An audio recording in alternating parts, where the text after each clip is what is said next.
Hello everyone, my name is Ajibola John with Tuteria. First of all, let me be the first to wish you Happy New Year once again, okay?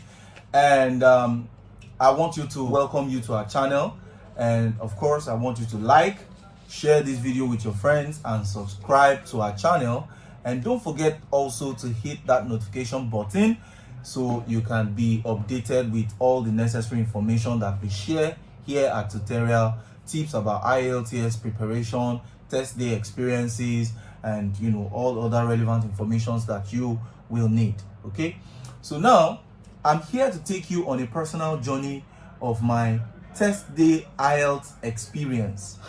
I must tell you, it was a real exciting experience. I'm sure some of you have had that experience, so you can relate with this video. And if you can relate with this video, please share with your friends, especially the ones that are soon to write their IELTS exam. So now let's dive into the main gist of today.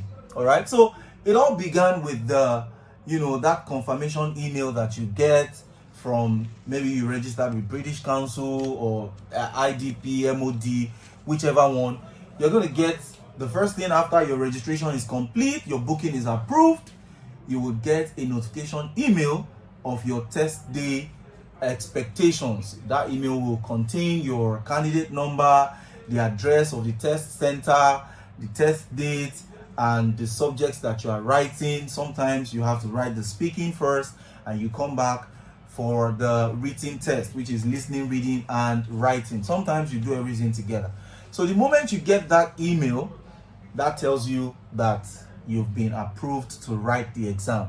And of course, immediately the tension begins, if you know what I'm talking about. All right, but some people are well prepared ahead of time before that email confirmation comes, and of course they go ahead to do their test without any hassles.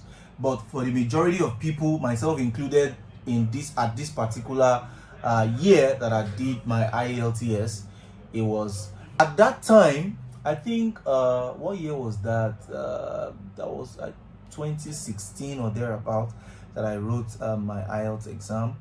And what happened then was that of course, like you guys, I wanted to travel, right? I wanted to jackpot from Nigeria.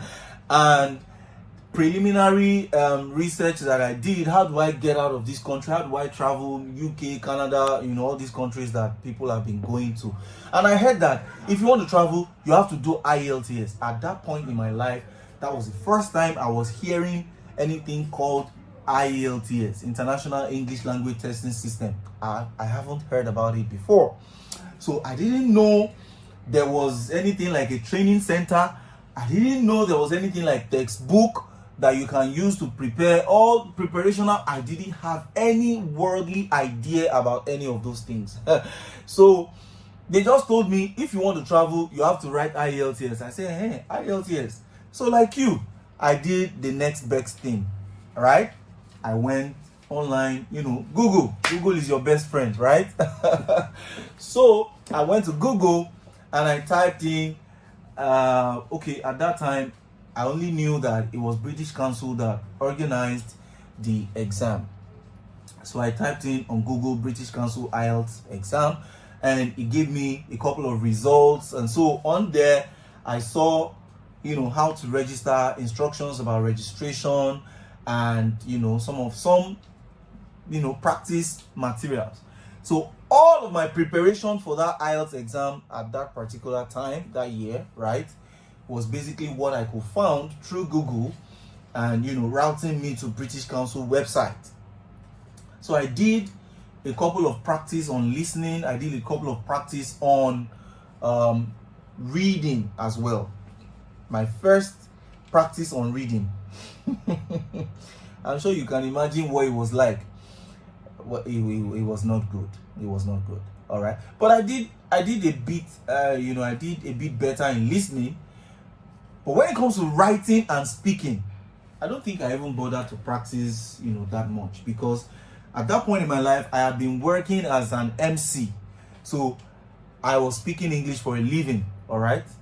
And I was overconfident about my writing ability, and I've been I've been, mentored by someone, if I mention his name now, I'm sure some of you might know him, who writes really well, renowned in this country.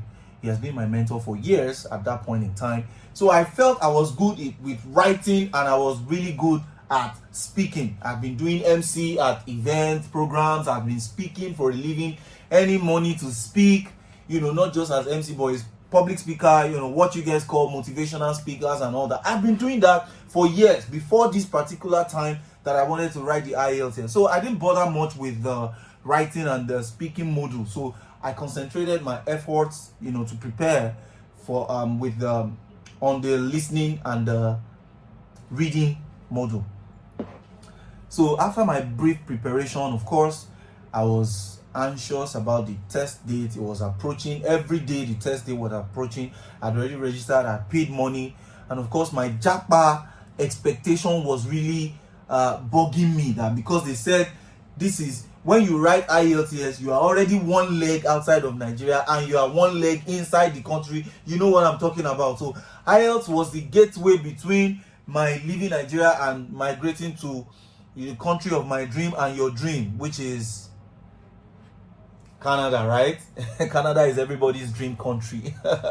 So one leg in Nigeria, one leg in Canada with IELTS. So the test day came.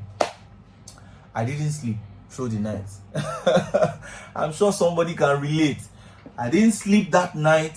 It was not like I was preparing, right? Doing practices and all that. So, but the tension would not allow me to sleep, because this is 4 subjects. But on the other hand, my experience with writing and speaking was able to help me balance. So on one hand, I was going with residual knowledge and experience. On the other hand, I had to learn 1 or 2 new things in terms of listening and reading. So the morning came, I dressed up, of course, got myself ready, and my test center was at for the speaking, it was at number 21 Alfred Riwani Road, that Ikoyi, beside Ikoyi Registry, Colonnades Hotel. And I think they still use that place for speaking, most often till now. So I got there. First of all, I was wowed by by the hotel, Colonnades Hotel in Ikoyi. And I was taking in the atmosphere and everything. So I thought, the first thought that came to me was that I think this is a good place to write such an exam. If international exam like IELTS, you should write it in an international hotel.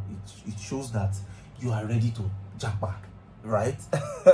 So I got there, and the examiners, the people who would record our names, our candidate number, and process us into the exam room, they were there. They were very friendly and welcoming. That helped to calm my nerves a little bit. I met a couple of other people. Everybody that came there, like myself, candidates to write the test, we were all looking tensed, and we didn't, nobody was feeling like relating with somebody else, because the whole thing that was on our head was, let me write this exam and rest, and before the traveling experience will come next. All right, so we all sat down. We took down we went through the biometrics registration and fingerprint on their system. They found our names, with the candidate number that we've been giving in the confirmation email. So don't forget, you have to get your confirmation email before you get to this stage. If you go there without a confirmation email, you will not be allowed to write the exam. So now comes the waiting, all right? Because we were brought into the exam room batch by batch. So they will come to the waiting area where we did the biometrics and pick like 6 or 7 of us at a time and match them to another area of the building of the hotel, where they will now enter into the speaking room. And myself, I don't like waiting. Right? Ever since I've been writing exams in secondary school, in the university, I have always hated and ready to write this exam. Once I enter the hall, just give me my paper, let me just be putting the thing down before it escapes from my head. Do you know what I'm talking about? All right. So I was waiting and waiting and waiting and waiting and waiting and waiting. They kept on calling people down, calling people down. I don't know, maybe they knew about my waiting problem, and I was one of the last set of people to be called into the speaking room. And at that time, I was really exhausted. I was tired. Well, this was my experience. I'm sure other people had, a bit of a different experience than I did. Okay, so they finally called me. I was excited. We marched down. With each step that I took, at this point that I'd been called and I was being marched down to the speaking room, with each step that I took, my heart was beating faster. My palms became sweaty. It was as if the first time I was, I had to toast a girl back in secondary school. You know what I'm talking about, right? That tension, that sweaty palm, that, you are sweating from your armpits, even though nobody can see, but like a Christmas goat, as they say. All right. So that was the experience that I had was similar to that, the first time we are talking to a girl. All right. So we got there, and then we had to wait again, because now we would enter the speaking room one by one. One person will go in, will do his own speaking or our own speaking for like 20 minutes, and then the person will come out and we move on the bench, and then the next person will go in. So when somebody comes out and we look at their face, the rest of us sitting down, that person that has gone in and has come out, like if you've been to the embassy before or applying for visa, and the person comes out, we try to look at the person's face and try to see, was it good or was it bad, and most of the people that have been coming out, they were frowning, and the more they frowned out, the rest of us, the more anxious we became, the more nervous we became, because we're like, God, today. So, well, cut long story short, I went in for my own, and I was shocked because it was a Nigerian that I saw, and that's another thing that people are afraid of. They're thinking, okay, it was going to be an Oyibo person, like a white person, all right, and that, gave them, more nerves and tension and all that stuff. But I was shocked. It was a black man. It was a Nigerian, similar color with me. And so the man introduced himself, and once I heard him speak, of course he spoke with an accent, all right, which informed me that he's probably well traveled or probably studied abroad, master's or PhD or something, all right. So, but I knew he had lived abroad before, particularly in England, all right, because he had a bit of a British accent. So I started doing my breathing exercise, breathing through the nose. I breathe out with my mouth. I didn't want him to know that I was that tensed anyway, so I was doing my breathing. All the while he was introducing himself. My name is Mr. So and so, British Council examiner number 1, 2, 3, 4, 5, 6, 7, 8, 9, 10, and I'm your speaking test examiner for today. He was saying all that. I was doing my breathing exercise, breathing in, breathing out, just to calm my nerves. I'm waiting for the question. So he asked me the first question. What's your full name? That one was simple. My name is Ajibola John Olubode. Okay, where are you from? Oh, I told him I'm from so part, of Nigeria and all that. And he asked me the next question. What do you think about this and that? And funny thing was that most of the questions I was asked that particular day were questions I was already familiar with. All right. And so we did the part 1 of the speaking, the part 2, and of course the part 3, and everything went like a breeze. It turned out that the man and I, we just ended up just gisting and talking about things with, topic that I was familiar with. It asked me majorly about traveling, and I've had a number of experience with traveling because at that time I was a volunteer for a charity organization, an international charity organization that did a lot of traveling. I was like the PA to the CEO of the charity organization, so I was part of the planning process of all these traveling trips to Cyprus, to UK, to India, to Spain, so I was always part of all this traveling process. And when the CEO got there, would do a video call to tell me that he had landed, his family, they checked into the hotel, strolled around the street. So it was like I was on all those journeys. And for me to be asked about traveling, it was like a bonus thing for me. At the end of the day, I think when the result came out, I scored 8.5 in the speaking. Yeah, I did really well. Kudos to me. 8.5 in speaking. That was, And then we went for the written test, which was listening, reading, and writing. Okay. So I had done a bit of preparation in the listening, so we went to the exam room. There was another round of waiting. We were being called with our candidate number, and then you find your seat, you sit down, and then the listening test will come first. And in the listening test, they'll give everybody headphones, right, that you're going to use to listen to the audio recording for the exam. And they had to test and make sure that everybody's headphones were working perfectly before the exam will start. So you don't have to worry yourself much about that, right? So we did all the testing, microphone testing, headphone testing, and all that. And the exam finally kicked off, right? And so you will hear a number of different recordings, and you will have to answer questions on what you hear. If you've been practicing, you know what I mean, right? The accent of the person you hear in your audio recording, all right? So that one started. I did my listening, blah, blah, blah, blah, blah, blah, blah. I finished. Everybody finished. They came, they collected the listening papers. They will collect both the question paper and the answer sheet. You are not going home with anything. And you'll be wondering, so what did I pay for? So then comes the reading. Right, so reading came. I did my reading. I read the passages very fast.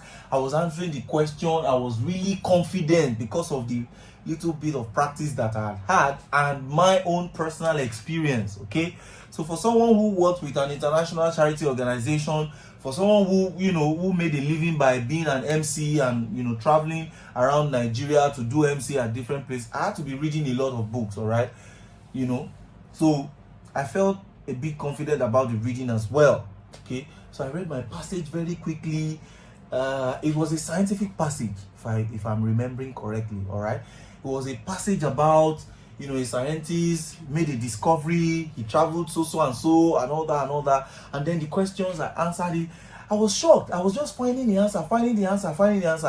At the end of that reading test, I told myself, this reading, I must have 40 over 40, which means I'm expecting around 9.0, which is the highest mark you can get in all of the modules, right? But when the result came out, I had 7.5 in reading. I was disappointed. I said, I don't remember back on the exam day, which is the main gist I'm giving you, right? That I seem to be getting all the answers, so what happened? But let's leave that. Then the writing. Remember I said, I've been mentored by someone who wrote really well. He taught me how to write anyway. And at that point, I'd written 2 books, not yet published by that time, so I was high on confidence. So I saw the question, letter, and of course, the essay part. And so, of course, letter, 20 minutes, you have to finish your letter writing. So I did my letter writing, write a letter to a friend, this one, that one. Okay, fine. I wrote the letter, and then came the essay. All of the things that my mentor had taught me, all the vocabulary words that I ever knew in this life, I ensured that I packed it full inside my essay. All the rhymes that I've heard constantly, continuously, ceaselessly for only one thing. I put everything there. Today, IELTS must know that Ajibola John came to write. So I did the writing. I was feeling pretty good about myself. The word count for writing for the essay was minimum of 250 words. I think I must have written close to 400 words because of my high level of confidence, my experience in writing. Only for the result to come out, and writing was my lowest mark. I had 6.5. Yes, I think, 6.5. It was my lowest. So I had 8.5 in speaking. I had 8.0 in that listening. I had 7.5 in reading and 6.5 in writing. And my overall band score was still 7.5, which was pretty good. I was planning to jackpot to Canada at that time. And so to wrap up on this episode, I'll just share one or two things I wish I had known before I went to write the exam. Like I said, you remember I said that the just told me, if you want to travel, go and write IELTS. Well, I didn't know there was a textbook that I can use to prepare. I didn't know there were companies, educational institutions like Tuteria, like this, that I could enroll with and do a month training, 6 weeks training, or the likes. I didn't know anything. So I wish I knew that I could enroll with a company like Tuteria. I wish I knew that textbooks were available that I could get and use to prepare myself. I would have had better grades better scores than I had on that day. And maybe I won't be here today telling you the story. I'll be waiting for you to come and join me in Canada. So needless to say, I had to go and rewrite again because of that 6.5 and the other one reading that I had 7.5, right? So if you've watched this video, you can learn from my story. All right, don't be too overconfident. I too know. There's a saying that one of my friends used to say that monkey does not have skill. It's because the trees are nearer to each other. That's why a monkey can jump from one tree to another. It's not skill, it's because the trees are near. So don't be overconfident. All right, even if you think you know it, still try to prepare yourself. Enroll with an educational institution that can tutor you, train you, and once you have all the relevant knowledge.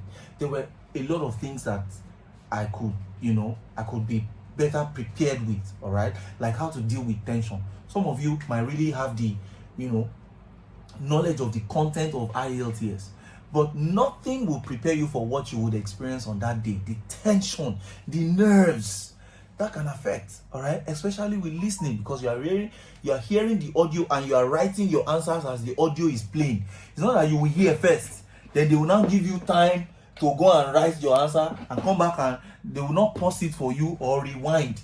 As you are hearing, you are writing down your answers. So you are really nervous, you are really tensed, So I believe this episode of my personal IELTS test day journey would help you to learn a few of these lessons, that don't be overconfident. Try and prepare yourself as much as possible. A lot of people believe that, personal preparation, I will just be learning from textbook, or I'll just go to YouTube. No, don't only go to YouTube. There's a lot that YouTube videos will not tell you. Yeah, they will tell you a whole lot too as well. But there's another side that they will not tell you. A tutor that has experienced it will be able to tell you every inch of detail, what to prepare yourself for. For instance, somebody might get there on that test day and it is thirst. You are thirsty, you really need to drink water. There's nowhere to buy water. That may be your undoing for that day. A tutor that has written the test before will be able to tell you that go with a bottle of water. Of course, you won't be allowed to enter into the exam hall with your bottle of water, but at least outside, while you are waiting, you can be drinking your water, a drink.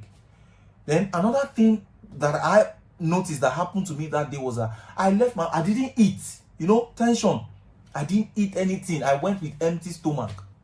When hunger landed, I didn't need anybody to tell me that I should have eaten something. So you couldn't eat breakfast before you leave your house. On the road while you are going, buy a bottle of Fanta or Coke with gala or meat pie or something. Just put something in before you get into the test center, and then you'll be asked into the exam hall. So with these few points of mine, I hope I've been able to convince you and not to confuse you that IELTS test day preparation is very paramount, and you need to give it every ounce of seriousness that you can muster. So till I come your way again, please like this video, subscribe to our channel at Tuteria, and share with your friends. Don't forget to click the notification button. We'll be coming your way more often this year with tips, insights, and information that will be very relevant for you to ace your IELTS and move forward on your journey to your jackpot journey, right? Between me and you, you know the deal, right? Ajibola John is my name. Thank you for watching. Till I come your way again. Bye.